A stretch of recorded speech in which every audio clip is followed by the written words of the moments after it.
Hello everyone, welcome to theverdict.com, and in today's video we will be debating on the validity of the question, is feminism today still empowering women?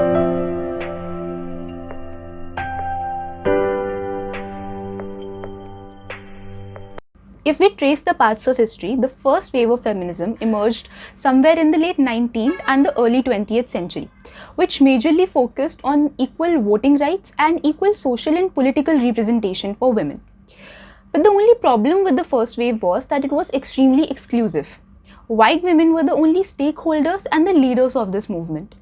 Hence, to solve this complexity, the second wave took birth in the 1960s, which included women of color from developing and developed nations, seeking solidarity and sisterhood. This was followed by the third wave, which included even more strong and confident women. But the primary objective never changed, which was to demand gender equality. The fourth and the final wave of feminism, the wave that we are currently witnessing, began in 2012. Many people find this wave to be meaningless and nonsensical because this wave has bagged absolutely no political changes and it is solely handled by social media warriors and celebrities. Also, a large section of our population believes that modern-day feminism promotes man-hating and the practice of demonizing men. But it does not.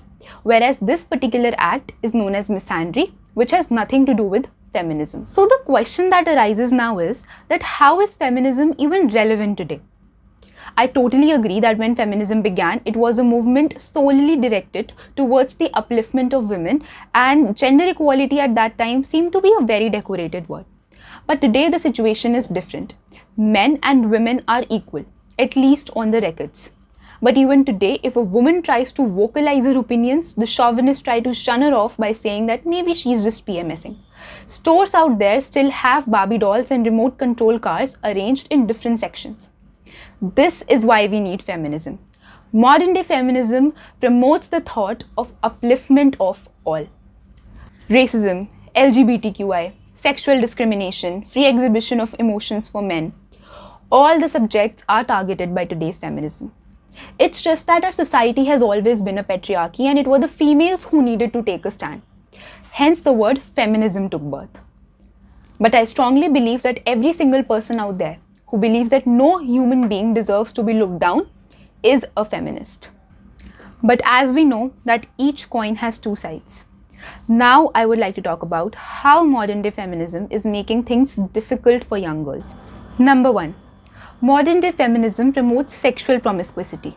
Here I am specifically talking about #FreeTheNipple movement, where females try to normalize walking bare-chested. I strongly believe that in order to establish superiority and equality, nakedness is no weapon. On the contrary, it actually inflicts this feeling of insecurity in young girls that they need to look a certain way in order to feel accepted, which I feel is totally contradicting the true virtues of feminism. Moving to my second point. Modern day feminism promotes the thought of women are victims, that women have suffered and they will continue to suffer. That, oh, if you're born a girl, you have inherited suffrage and throughout your life you have to fight. This makes young girls believe that they are fragile, they are vulnerable, they are in imminent danger, and the world is not a safe place for them. Optimism and confidence, the two most important things a child should be inculcated with, are being snatched away from young girls. Lastly, the image of a true feminist that the media has painted is extremely stereotypical, which is someone who's tough, who's strong, maybe who's a single mom, maybe who's not married yet. But my grandmother, who got married when she was 16, who did not get proper education, who devoted her entire life towards her kids and her family, is also a feminist because she believes in equality, because she's mentally strong and she's as tough as any woman out there. This brings me to my last and final question, that what are the solutions to these problems? Should we ban feminism altogether? Absolutely not, because it is needed. But what we can definitely do is that we can bring some positive changes in it. Number 1 being raising optimistic and confident girls by making them believe that this world is a nice place. By celebrating successful women not because they are women who made it, but because they were resilient and hardworking human beings. Second, By establishing true gender equality, by establishing the fact that if the world has bad men, the world also has bad women, that women are also equally capable of inflicting misery. And lastly, by primarily focusing on women from the third world, that is the underdeveloped or the developing nations. For example, why would a 16-year-old African girl care about her voting rights when she's being forced to get married to a 60-year-old man? The first world feminists have driven this vehicle in order to fulfill their demands, but they already were in a privileged position. The irony was that they were the social discriminators and the victims of sexual discrimination at the same time, which made them both the oppressors and the oppressed.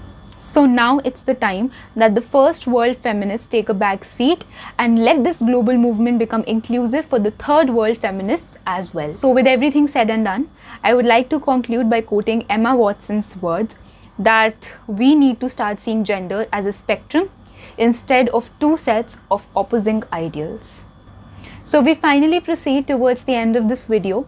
If you liked the video and it added some substance to your life, please don't forget to subscribe to my channel.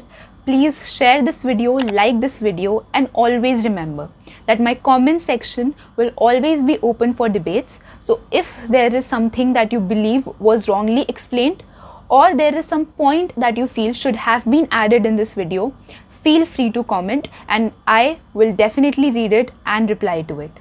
Thank you.